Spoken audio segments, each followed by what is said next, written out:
एक बार की बात है कि सहजोबाई ने अपने गुरुदेव को आमंत्रित किया कि मेरी कुटिया में पधारो। कहते हैं ठाकुर जी बोले आज सहजों की भक्ति की परीक्षा लूंगा मैं।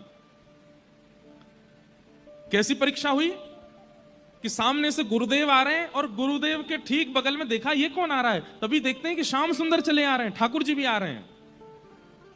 ठाकुर जी मानो देखना चाह रहे हैं, चल सहजो आज दिखा दे कौन को पहले पूजेगी, कौन को पहले वंदन करेगी, कौन को पहले उपकार करेगी। सहजो भाई यहां पर पुष्प थाल लेकर के खड़ी थी, गुलाब जल लेकर के खड़ी थी, हाथ में पंखा लेकर के खड़ी थी, भीतर आसन बिछा रखा था, गुरुदेव आमंत्रित थे। जैसे ही देखा कि साथ में गोविंद भी आ रहे हैं तो सहजो भाई तुरंत थाल रख करके दौड़ के गई और थोड़ी दूर थे गुरुदेव तो उनके बगल में खड़े ठाकुर जी का हाथ पकड़ा, खींच करके लाई और ला करके बोली जल्दी खड़े हो, चलो थाल पकड़ो, ठाकुर जी गुरुदेव आ रहे हैं, पूजा करनी है उनकी। ठाकुर जी बोले सहजो भगवान हूं मैं, ये तन मैंने दिया, जिस तन का तू तू तू भाव रखती है, ये तन मैंने दिया तुझको, ये आत्मा मैंने दी, ये बुद्धि मैंने दी, ये नेत्र मैंने दिए।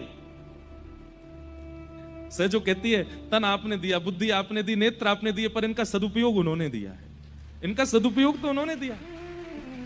अगर ये ना आए होते तो तन प्राप्त करके भोग भोगने के लिए कोई गलत नहीं था। तन तो आपने कितनों को दिया है, जीव आपने कितनों को दिया, आंख आपने कितनों को दी, कान तो सबको दिए, पर वो अपने समस्त अंगों से गलत क्रिया कर रहे हैं। इसलिए तन देने का अभिमान मत करो ठाकुर जी, चुपचाप खड़े रहो, गुरुदेव आ रहे हैं। ठाकुर जी स्तब्ध हो गए, सहजो बाई की भक्ति। ठाकुर जी बोले अंत तो गत्वा मेरे लिए ही तड़पेगी, मेरी प्राप्ति के लिए ही तड़पेगी। बोले तड़पूंगी क्यों? बोले क्योंकि मेरी प्राप्ति करना ही जीवन का सार है।